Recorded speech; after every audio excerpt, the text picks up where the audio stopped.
Welcome! In front of me I have ACER Iconia One 10-inch model B3-A40, and I'm gonna show you how to add and remove the Google account on this device.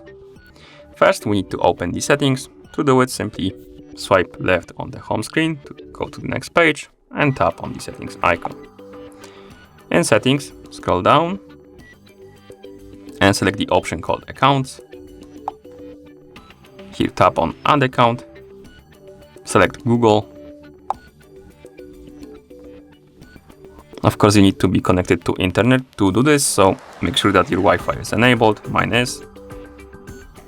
Now you should see this page. Tap right here, enter the account name or email address.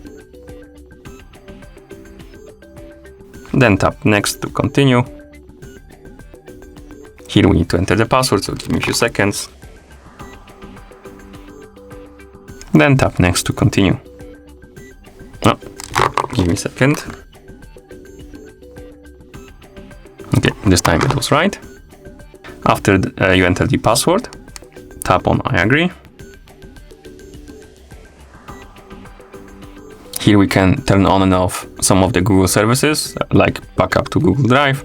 To do it, simply tap on the switch next to it, and then tap next to continue. And as you can see, the Google account was added.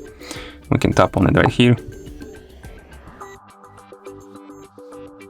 to see it. And to remove the account, we need to go to the accounts menu right here, tap on the account. Then tap on the more options icon right here in the top right corner. Select remove account. And then tap on remove account to confirm. As you can see, the account is gone. And that's how you add and remove the Google account on this device. Thank you for watching. If you found this video helpful, please consider subscribing to our channel and leaving the like on the video.